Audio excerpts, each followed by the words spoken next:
Hello friends, welcome to Marathi story diary official YouTube channel. मागच्या व्हिडिओमध्ये आपण शुभ विवाह भाग 24 बघितलेला।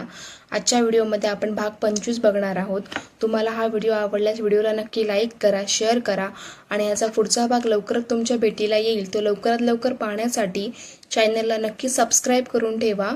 चला तर मग सुरुवात करूया। मागील भागात आपण पाहिले की विजय आणि प्रियाताईला विजया घर सोडून गेल्याचं कळताच ते मुंबईला येतात। तर शशिकांत ही बातमी जीविकाला सांगतो। प्रियाताई विजयाला शोधायचे काम तेजा या व्यक्तीकडे देते। आता पुढे तेजाला जाऊन 2 दिवस होतात, पण अजून त्याने कुठलीही बातमी दिली नव्हती की त्याचा फोन पण आला नाही। योगेश बाल्कनीमधल्या सोफ्यावर बसून विचार करीत असतो, या तेजाने अजून कॉल नाही केला। त्याने ऑटोचा नंबर तर नोट केला होता, त्यावरून तो ऑटो चालकापर्यंत नक्कीच पोहोचला असेल। मग त्याने अजून काहीच का नाही सांगितले? काहीतरी कळले असेल। त्याने विजयाला कुठे सोडले हे तर त्याला कळलेच असेल। एवढं तरी सांगायचं ना। काय करू विजय, कुठे आहे तू? ये ना ग आता। का अशीच छळत आहेस? मी प्रॉमिस करतो तुला, यानंतर मी कुठल्याही मुलीशी हसून काय पण अजिबातच बोलणार नाही। तू प्लीज ये ना ग। आणि तो आपले डोळे पुसतो। विजयाच्या आठवणीने योगेश कासावीस होतो। इतक्या चिमण्यांचा चिवचिवाट ऐकायला येतो, त्यामुळे त्याचे लक्ष तिकडे जाते। विजयाने बाल्कनीत चिमण्यांसाठी एक मातीचे पॉट ठेवले होते। त्यात ती रोज चिमण्यांसाठी पाणी ठेवायची आणि दुसऱ्या पॉटमध्ये त्यांच्यासाठी दाणे ठेवायची। पण विजया नसल्याने ते दोन्ही पॉट रिकामी होते। बऱ्याच चिमण्या त्या खाली पॉटमध्ये पाणी शोधत त्या पॉटला टोचा मारित होत्या। योगेश हे सगळं बघत होता। त्या चिमण्यांचा तो केविलवाणा प्रकार बघून त्याला दया येते। तो रूममधील जगमधले पाणी त्या पॉटमध्ये ओततो आणि तिथे ठेवलेल्या डब्यातील दाणे तो दुसऱ्या पॉटमध्ये टाकतो। तशा सगळ्या चिमण्या त्यावर तुटून पडतात। काही वेळाने त्यातील 2-3 चिमण्या पाणी पितात आणि मान उंचावून इकडे तिकडे बघतात। पुन्हा पाणी पितात आणि पुन्हा इकडे तिकडे बघतात। योगेशला तो प्रकार बघून कुतूहल वाटते। तो पुन्हा त्यांचे निरीक्षण करतो, तर त्या चिमण्या पुन्हा पुन्हा तोच प्रकार करतात आणि एकमेकांकडे बघून चिव चिव करतात। त्यानंतर योगेशच्या लक्षात येते की ह्या चिमण्या विजयाला शोधत आहेत। पॉटमध्ये पाणी आले, दाणे आले, पण ती कुठेच दिसत नाही, जी रोज त्यांना हे सर्व देते। त्यावर योगेश म्हणाला, विजया तुला मिस नाही तर ह्या चिमण्या सुद्धा खूप मिस करीत आहेत ग। त्याला कुठेतरी जाणवतं की आपल्यासारख्या ह्या चिमण्या पण विजयासाठी व्याकुळ झाल्या आहेत। आज आपल्या दुःखात आपण एकटे नाही, तर या चिमण्या सुद्धा आपल्या सोबत आहेत। तो ठरवितो की काही झाले तरी या विजयाच्या चिमण्यांना मी उपाशी नाही ठेवणार। मी रोज त्यांना पाणी आणि दाणे टाकणार। थोड्या वेळात तो खाली येतो। प्रियाताई आणि दिशा डायनिंग टेबलवर नाश्ता लावीत असतात। योगेश प्रियाताईच्या जवळ येत, आई तेजाचा काही फोन आला का? त्यावर प्रियाताई, नाही रे, मी पण त्याच्या कॉलची वाट बघत आहे। त्यावर योगेश, अगं मग तू करून बघ ना त्याला कॉल। त्यावर प्रियाताई, तू आधी नाश्ता कर, मग त्याला कॉल करते। त्यावर योगेश, नाही, माझी काही खायची इच्छा नाही। त्यानंतर मागून विजय येत, असं कसं योगेश, तू रात्री पण नीट जेवला नाही आणि आता भूक नाही, अशाने तुझी तब्येत बिघडेल। विजयाला शोधायचे आपण सगळे प्रयत्न करू, पण तू तब्येतीची काळजी घे। तुझ्या जेवण न केल्याने विजया लवकर तर नाही मिळणार ना? त्यावर योगेश नाईलाजाने नाश्ता करायला बसतो, पण त्याची अजिबात खायची इच्छा नसते। कसाबसा तो नाश्ता पोटात घालतो। हे सगळं बघून प्रियाताई, अहो मी काय म्हणत आहे, आपण बाबांना ही बातमी द्यायची का? आजी लगेच, ह्यांना नाही नाही, आधीच त्यांना अपराधी वाटत आहे की त्यांच्यामुळे योगेशला इतकी वर्ष त्रास सहन करावा लागला। आता कुठे त्यांना वाटत आहे की योगेश सुखी आहे, त्याला विजयासारखी संस्कारी बायको मिळाली। अशा त्यांना ही बातमी मिळाली तर त्यांना खूप त्रास होईल। योगेश अजून एकटा पडला बघून त्यांना सहन होणार नाही। त्यांचा योगेशवर खूप जीव आहे। ते स्वतःचा त्रास सहन करू शकतील, पण योगेशचा नाही, खचून जातील ते। त्यांना याची भनक सुद्धा लागता कामा नये। त्यावर योगेश, हो आई, आजोबांना ही बातमी नको कळायला। तशी प्रियाताई विचार करीत मान हलविते। नंतर सूर्या चेअरवरून उठत, योगेश तू ऑफिसला येत आहे ना? योगेश पण त्यांच्यासोबत उठून सोफ्यावर बसत, नाही रे, माझं मन नाही, तू बघून घे, काही वाटलं तर मला फोन कर। त्यावर सूर्या, ठीक आहे, आम्ही ऑफिस बघतो, पण तू असा किती दिवस अपसेट राहशील? ऑफिसमध्ये येशील तर कामात मन तरी रमेल। त्यानंतर तिथे जीविका आत येत काही माहीत नसल्याचा आव आणीत, अपसेट आहे, काय झालं योगेश, तू अपसेट? जीविकाला बघताच सूर्याला फार राग येतो, पण तो चेहऱ्यावर दाखवत नाही आणि योगेशलाही तिचे यावेळी घरी येणे आवडलेले नसते, पण तो तरीही शांत बसतो। जीविका पुन्हा योगेशला बघून, योगेश काय झाले? त्यावर योगेश खोटी स्माईल आणीत, कुठे काय झाले, काहीच तर नाही। जीविका, पण मी ऐकले सूर्या तुला म्हणाला ना की किती दिवस अपसेट राहशील? त्यावर सूर्या, अगं त्या आमच्या दोघा भावांच्या सिक्रेट गोष्टी आहेत, तू त्या मनावर नको घेऊ। जीविकाला वाटते आपण विचारले की योगेश लगेच त्याचा प्रॉब्लेम आपल्याला सांगेल, पण होते उलटेच. तो तर तिच्यापासून घरातल्या गोष्टी लपवण्याचा प्रयत्न करीत होता. तिला थोडा राग येतो, पण मनात ठरवते मी इतक्या सहज हार नाही मानणार. ती लगेच हसत, ओ हो, तर 2 भावांचं टॉप सिक्रेट आहे. बरं योगेश, मला तुझ्याशी थोडं काम होतं.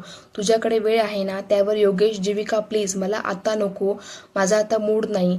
जीविका काळजी दाखवत त्याच्याजवळ बसते. काय झाले योगेश, एनिथिंग सिरियस? त्यावर योगेश, नथिंग यार, थोडा मूड खराब आहे, तू समजू शकते ना? त्यावर जीविका, येस ऑफकोर्स, पण काही प्रॉब्लेम असेल तर तू शेअर करू शकतो माझ्याशी. आफ्टर ऑल प्रॉब्लेम शेअर केल्याने कमी होतात असं म्हणतात, राईट ना? सूर्याला तिच्या चिपकूपणाचा राग येतो. तो, जीविका प्लीज, तू आम्हाला एकटं सोडू शकते का? काही महत्त्वाचं डिस्कशन करायचं आहे. सूर्याच्या इनडायरेक्टली जा म्हणण्याचा जीविकाला राग येतो, पण चेहऱ्यावर स्माईल आणि ती मोठ्या कष्टाने, ओके नो प्रॉब्लेम, मी नंतर येते. आणि जीविका जाता जाता एक रागीट कटाक्ष सूर्यावर टाकीत मनात, मला एकदा या घरात येऊ दे, मग बघ मी कशी तुम्हाला तुमची जागा दाखवते ते. जीविका जातात योगेश हुश करतो. सूर्या त्याला बघून, योगेश तू का हिला जास्त भाव देतो? सरळ सांगत का नाही की मी बिझी आहे, मला माझे काम आहे, तू तुझे मॅनेज कर म्हणून. त्यावर योगेश, अरे तिला कळायला नको का आपण दुसऱ्यांना किती त्रास द्यायचा ते? आता मुलींना असं एकदम तोडून बोलणं मला नाही जमत. त्यावर सूर्या चिडून, नाही जमत तर कर तू तुझ्या आयुष्याचे वाटोळे. 5 वर्षा अगोदर पूर्ण वाटोळे एका मुलीने केले, त्यातून कुठे आता तू सावरला? तर आता या जीविकामुळे. आणि सूर्या रागाने निघून जातो. त्याला पाठमोरे बघत योगेश विचार करतो, सूर्या खरंच तर बोलत आहे, मी का त्या जीविकाला सहन करीत आहे? मी सरळ नाही म्हणणे शिकले पाहिजे, पण आता जोपर्यंत विजय मिळत नाही तोपर्यंत मला काही सुचणार नाही. तेजाला काम देऊन 5 दिवस होतात, पण तेजाकडून अजून कसलीच माहिती मिळत नाही. त्यावर योगेश आणि प्रियाताई त्याला कॉल करून थकतात. शेवटी योगेश स्वतः त्या ऑटोचा शोध घेतो आणि त्याला भेटून त्याने विजयाला कुठे सोडले ते विचारतो. सुरुवातीला तर त्याला काहीच आठवत नाही, पण खूप डिटेलमध्ये सांगितल्यावर आणि त्याला फोटो दाखवल्यावर आठवते की त्याने विजयाला बस स्टँडवर सोडले. योगेश पुन्हा विचारात पडतो की विजया बसने कुठे गेली असेल, कुठल्या बसमध्ये बसली असेल, त्याला काही सुचत नाही. तो पुन्हा हताश होऊन घरी येतो. जसजसे दिवस जात होते सगळ्यांची आशा मावळत चालली होती विजया परत मिळण्याची. योगेशला मात्र वेगळीच शंका येते की विजयासोबत काही चुकीचे तर नसेल घडले, ती सुखरूप तर असेल ना? या विचाराने तो आणखी विचलित होतो. योगेशचे कामातून लक्ष उडते. तो दिवस दिवस फक्त विजयाच्या फोटोकडे बघत राहतो. खाण्यात लक्ष नाही. दिवसेंदिवस तो अशक्त होत चालला होता. त्याला बघून सगळ्यांना काळजी वाटते. सूर्या, रोहन आणि शिशिर जमेल तसे त्याचे मन वळवण्याचा प्रयत्न करतात. त्याला आनंद मिळावा म्हणून ते त्याला हॉटेलमध्ये नेतात, तर कधी बीचवर, पण सगळीकडे त्याला विजयाच्याच आठवणी, तिच्यासोबत घालवलेले क्षण आठवतात. एक दिवस जीविका योगेशला भेटायला बंगल्यावर येते, तर बाहेर तिला प्रियाताई भेटते. ती प्रियाताईंना हसून नमस्कार करीत, कशा आहात काकू? त्यावर ताई खोटी स्माईल करीत, मी ठीक आहे. जीविका आश्चर्य दाखवीत, काकू योगेशला काय झाले? किती दिवस झाले तो ऑफिसला आलाच नाही. तो जरा घरून काम करतोय, दुसऱ्या एका कामात बिझी आहे ना म्हणून. त्यावर प्रियाताई, काही नाही. त्यावर जीविका, मी भेटू शकते का त्याला? त्यावर लगेच प्रियाताई, का काही महत्त्वाचे काम आहे का? त्यावर जीविका, हो, म्हणजे योगेश मला एका प्रोजेक्टमध्ये माझी हेल्प करीत होता, त्याबद्दल मला थोडं विचारायचं होतं. प्रियाताई विचारात पडतात की हिला आता काय बहाणा बनवू. इतक्या सूर्या तिकडून इकडे येतो. तो जीविकाला बघून थोडा चिडून, जीविका तुम्ही? जीविकाचा सूर्याला बघून मूड ऑफ होतो. मनात, आज हा पुन्हा काही मोडता घालेल आणि मला योगेशला भेटू देणार नाही, पण मीही आज योगेशला कुठल्याही परिस्थितीत भेटल्याशिवाय जाणार नाही. त्यावर जीविका सिरियस होण्याचे नाटक करीत, सूर्या, मला एका प्रोजेक्टबद्दल योगेशशी अर्जंट बोलायचं आहे. त्यावर सूर्या चिडून, मिस जीविका, तुम्ही तुमच्या वडिलांचा बिझनेस सांभाळायला निघाल्या, मग प्रोजेक्ट एकट्या हँडल करणे शिका ना. किती दिवस दुसऱ्यांची मदत घेत बिझनेस कराल? आमचा योगेश बघा, कमी वयात त्याने बिझनेस सांभाळला, एकाच्या 2 कंपन्या केल्या, त्याही एकट्याच्या भरवशावर. त्याने तर आपल्या वडिलांची पण कधी हेल्प घेतली नाही. तुमचे वडील तुम्हाला काहीच गाईड करत नाही का? की तुम्हीच कधी त्यांची हेल्प घेत नाही? त्यावर जीविका चिडून, हे बघा, मला योगेशला त्रास द्यायचा काही इरादा नाही, पण या प्रोजेक्टवर आम्ही आधीपासून बोलत आहोत, म्हणून मला त्याच्याशी बोलायचे आहे. इतक्या जीविकाचा हट्टीपणा बघून सूर्याचा राग मस्तकात जातो. आता जीविकाला काय बोलावं त्याला कळत नाही, पण एवढ्यात योगेश तिथे येत जीविकाला बघतो. जीविका, मी सध्या डिस्टर्ब आहे, त्यामुळे तुला काही हेल्प करू शकत नाही. प्लीज तू तुझे काम स्वतः मॅनेज कर. यापुढे मी तुला काही मदत करू शकणार नाही. त्यावर जीविका खोटी काळजी दाखवीत, काय झाले योगेश? तू का डिस्टर्ब आहे? खूप दिवसापासून तू ऑफिस पण नाही आला. मला खूप दिवसापासून जाणवत होते की तू डिस्टर्ब आहे. तिला मध्येच टोकत, योगेश प्लीज जीविका, मला तू काहीही विचारू नको. हा माझा आणि माझ्या फॅमिलीचा पर्सनल मॅटर आहे. तो आम्ही मिळून सॉल्व्ह करून घेऊ. बाहेरच्या लोकांनी आमच्या पर्सनल फॅमिली मॅटरमध्ये बोलणे मला आवडत नाही. सो प्लीज तू जा. एवढे ऐकता जीविकाचा पारा भडकतो. तिला योगेशचा प्रचंड राग येतो, पण ती तिथे व्यक्त करू शकत नाही किंवा दाखवू पण शकत नाही. नाईलाजाने चेहऱ्यावर स्माईल करीत बाय करून निघून जाते. सूर्याला योगेशचे वागणे बघून खूप छान वाटते. बाहेर निघता जीविका कारमध्ये बसते आणि रागात शशिकांतला फोन लावते. त्यावर शशिकांत, हा बोल जीविका बेटा. जीविका चिडून, ओ काका बस करा तुमचे नाटक. काय चालवले तुम्ही बाप लेकांनी? तुम्ही म्हणता माझे योगेशशी लग्न लावून देणार आणि इकडे तुमचा मुलगा माझ्या आणि योगेशमध्ये येत आहे. शशिकांत तिला शांत करीत, जीविका काय झाले? तू इतकी का चिडली आहे? जीविका रागात, इतकं सगळं होऊनही तुम्ही मलाच विचारता मी का चिडली म्हणून? त्यावर शशिकांत, तू आधी शांत हो आणि काय झाले ते सांग. त्यावर जीविका, मी योगेशशी भेटून त्याचा प्रॉब्लेम शेअर करणार होती. तो डिस्टर्ब आहे म्हणून त्याला आधार देणार होती, पण तो सूर्या शक्य तेवढे प्रयत्न करायचा मला योगेशपासून दूर ठेवायचा. आणि आता तर त्याने योगेशच्या डोक्यात काय भरले तर योगेश सुद्धा मला म्हणाला की त्याच्या फॅमिली प्रॉब्लेम्समध्ये बाहेरच्यांनी इंटरफेअर करू नये. मी बाहेरची अशाने काय तुम्ही त्याच्याशी माझे लग्न लावणार?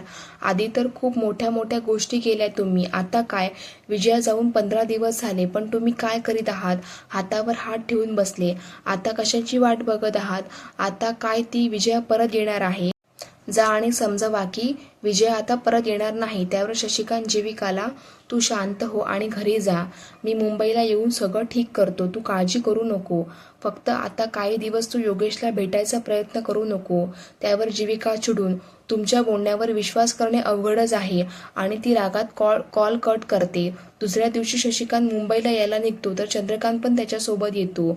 दोघेही घरी येतात. दुपारचे जेवण आटोपते तशी आजी शशिकांत आणि चंद्रकांत जवळ बसते. शशी, चंदू, बघा ना रे, योगेशने स्वतःचे काय हालत करून घेतली ती. ना ऑफिस जात ना नीट जेवण करीत. बघावं तेव्हा रूममध्ये बसलेला असतो शून्यात नजर लावून. आता विजयाला शोधायचे सगळे प्रयत्न केले पण नाही मिळाली. देव जाणे कुठे आहे ती. कधी कधी तर भीती वाटते विजयाचे काही बरे वाईट तर नसेल झालं. तसं झालं तर योगेशचं काय होईल? त्यावर चंदू, आई सगळं ठीक होईल, तू जास्त चिंता करू नको आणि चुकूनही वाईट विचार मनात आणू नको. त्यावर शशिकांत, आई मी आलो आता ना. मी समजवतो योगेशला. सायंकाळी सगळे घरी असतात. रात्रीचे जेवण आटपून बसलेले असतात की योगेश रूमकडे जायला वळतो. शशिकांत त्याला थांबवत, योगेश थांब, मला तुझ्याशी थोडं बोलायचं आहे. योगेश वळून प्रियाताईला बघतो तर ती नजरेने थांबायला सांगते. तसा तो पुन्हा बसतो. शशिकांत त्याला बघून, योगेश हे काय चालू आहे तुझं? ऑफिसला जाणे तर बंदच केलं तू. अरे एवढ्या मेहनतीने तू ही कंपनी उभारली आणि तिला आता असंच वाऱ्यावर सोडून देत आहे. तुला माहिती आहे मार्केटमध्ये दिवसेंदिवस आपली कंपनी मागे पडत चालली. तिला वेळीच सांभाळले नाही तर आपली कंपनी डुबायला येईल. त्यावर योगेश, काका माझे मन नाही लागत आता ऑफिसच्या कामात. प्लीज तुम्ही मला ऑफिस जॉईन करायला फोर्स करू नका. त्यावर शशिकांत चिडून, का नाही लागत तुझं मन? तेही गेलं का त्या विजयासोबत? त्यावर योगेश काहीही बोलत नाही. त्यावर शशिकांत, कोण कुठल्या मुलीसाठी तू आपलं नुकसान कशाला करीत आहे? त्यावर योगेश थोडा चिडून, काका ती कुणी मुलगी नाही, ती माझी पत्नी आहे. तिला आदराने बोला. त्यावर शशिकांत चिडून, आदराने? असं काय केलं तिने की मी तिला आदर द्यावा? भरला संसार टाकून निघून गेली. तिला काय संस्कारी मुलगी म्हणायचे? काय नाही दिले या घराने तिला? पैसा, बंगला, गाडी, काटकर घराण्याच्या सुनेचा सन्मान, अजून काय पाहिजे होतं तिला? त्या मामाच्या घरी उष्टी काढायची. 2 वेळ पोटभर जेवण सुद्धा मिळत नसेल तिथे, आणि इथे चांगलं मिळालं तर माज आला. ते म्हणतात ना, कुत्र्याला खीर पचत नाही. बरोबर आहे ते. भिकाऱ्याला ओकाऱ्या भारी हे ऐकता दिशाला आपल्या सासऱ्याचा फार राग येतो. त्यावर योगेश सुद्धा रागाने, काका तोंडावर आवर घाला तुमच्या. विजया तशी मुलगी नाही. त्यावर शशिकांत मोठ्याने, तशी मुलगी नाही तर कशी आहे? अरे इतकं होऊनही तू तिचेच गुणगान गातो. कमाल आहे तुझी योगेश. अरे कुणाचा तरी हात पकडून गेली असेल ती आणि तू बसला असेल तिच्यासाठी वाट बघत आपले आयुष्य उद्ध्वस्त करीत. यासाठी घरानं बघायचं असतं, लग्न असं कुठल्याही रस्त्यावरच्या मुलीशी करायचं नसतं. हे वाक्य तो प्रियताईवर तिरपा कटाक्ष टाकून बोलतो. या गरीब घराच्या मुली अशाच असतात, आज याच्यासोबत तर उद्या त्याच्यासोबत. ही विजया ही तशीच आहे, खूप संस्कारी असल्याचा दिखावा केला, सगळ्यांची मनं जिंकली आणि गेली. देवालाच माहीत कुणासोबत पळाली ती.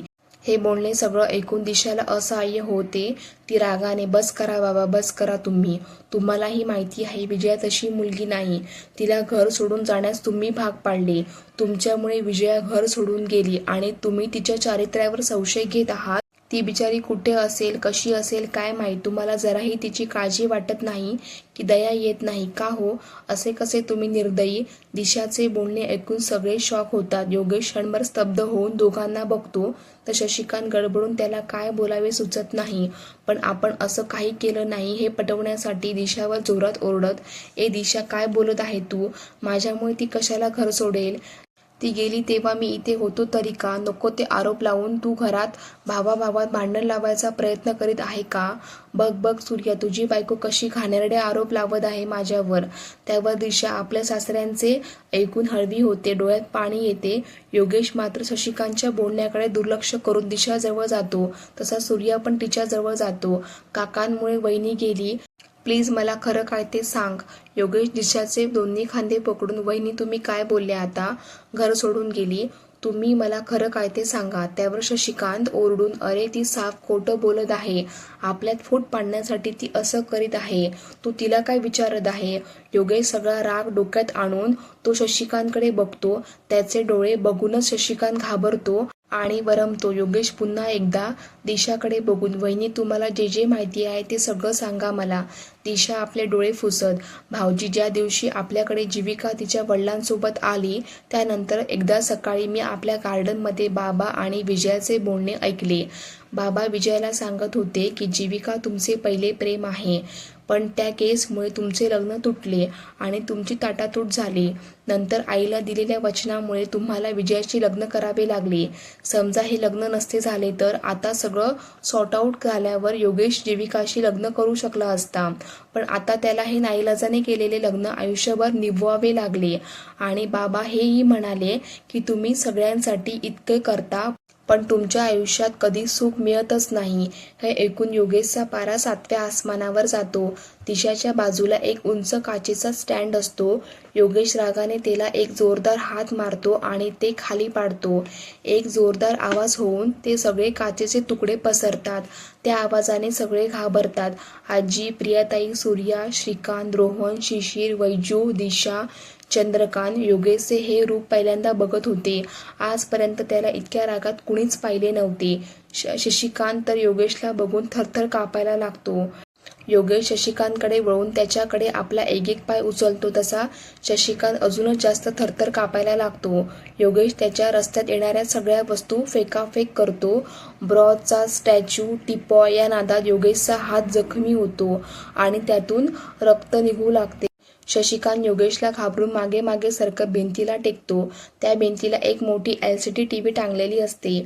योगेश शशिकांतकडे रागाने बघत, काका तुम्ही असं का केलं? तुम्ही विजयाला खोटं का सांगितलं? शशिकांत घाबरत, योगेश मी तसं नव्हतं म्हटलं, दिशाने चुकीचं ऐकलं, मी खरं सांगतो, मी फक्त जीविकाशी तुझं लग्न होणार होतं एवढंच बोललो होतो. शशिकांतचं वाक्य पूर्ण होण्याच्या आत एक मोठा आवाज होतो, धडामधूम. योगेशने टीव्हीला एक जोरदार हात मारून दूर फेकले होते. त्याचेही काच विखुरल्या गेल्या होत्या. आता मात्र शशिकांत हात जोडून विनवणीच्या सुरात, योगेश माझे चुकले, मला माफ कर, मी तुझ्यासाठीच हे करीत होतो. त्यावर योगेश चिडून जोरात, माझ्यासाठी? त्यानंतर शशिकांत विनवणी करीत, तू आधी शांत हो, माझे ऐकून तर घे. योगेश थोडा शांत होतो. ठीक आहे, बोला, तुम्हाला काय म्हणायचे ते. शशिकांत कपडावरचा घाम पुसतो आणि आपल्या धडधडणाऱ्या छातीवर हात ठेवत एक लांब श्वास घेत, योगेश त्याचे काय झाले? तुझे लग्न वहिनींनी एका गरीब मुलीशी लावले. तू वचनात बांधला असल्याने तू निमूट हे लग्न केले. मला वाटले तुला चांगल्या मोठ्या घराण्यातील मुलीशी लग्न करायचे होते, चांगल्या तोलामोलाच्या घराण्याशी संबंध जोडायचे होते, पण नियतीसमोर काही चालले नाही. पण आता सगळे ठीक झाले होते. सगळ्यांना त्या केसमध्ये तू निर्दोष आहे हे माहीत झाले होते आणि एक आमढा गिळत म्हणून मला वाटलं आता तरी तुझं लग्न मोठ्या घराण्यात करून द्यावे, म्हणून मी त्यावर चंद्रकांत, दादा किती खोटं बोलशील, आता तरी खरं बोल. योगेश जवळ असलेली मेटलची सुंदर उंच सुराई एक लाथ मारून जोरात पाडतो तसा त्याचा टनकन पूर्ण बंगल्यात आवाज गुंजतो आणि ती सुराई घरंगळत दूर जाते. योगेशचा विचित्र अवतार बघून कुणाचीच त्याच्या जवळ जाण्याची हिंमत होत नाही. योगेश पुन्हा रागाने लाल झालेल्या डोळ्यांनी आग झोकत त्यांच्याकडे बघतो तसा शशिकांत अजून जास्त घाबरत हात जोडतो. सांगतो सगळं खरं सांगतो. मी हे सगळं मुलांच्या भविष्यासाठी केलं. या सगळ्या कंपन्या तुझ्या आणि आमचे काय तर फक्त पुण्याच्या कंपनीत 20% शेअर. तू दिवसेंदिवस मोठा होत चालला. तुझ्या एकट्याच्या 2 कंपन्या झाल्या. म्हणून वाटले की पुण्याची कंपनी आमच्या मुलांना मिळावी. न मी जीविकाशी सौदा केला. मग सगळे शशिकांतला आश्चर्याने बघत होते. सूर्य आणि रोहनला तर मेल्याहून मेल्यासारखे वाटत होते आपल्या वडिलांची कर्तूत बघून. योगेश रागाने मोठ्या आवाजात, कसला सौदा? शशिकांत थरथरत, ते मी जीविकाशी तुझे लग्न लावून दिले तर ती पुण्याची कंपनी आमच्या नावावर करायला मदत करेल. एवढे ऐकताच योगेश आपल्या काकाची कॉलर पकडून त्यांना भिंतीशी दाबतो. तसे सगळे पुन्हा भीतीने कापतात की आता उदय काय करेल. चला फ्रेंड्स, आजच्या पुरतं एवढंच. व्हिडिओ आवडल्यास व्हिडिओला लाईक करा आणि चॅनलला नक्की सबस्क्राईब करून ठेवा. आणि हो, व्हिडिओ कसा वाटला हे कमेंटमध्ये नक्की सांगा. आणि ह्याच्या आधीचे भाग जर तुम्ही बघितला नसाल तर त्याची लिंक मी डिस्क्रिप्शन बॉक्समध्ये टाकत आहे. त्याच्यावर क्लिक करून ते तुम्ही नक्की बघून घ्या.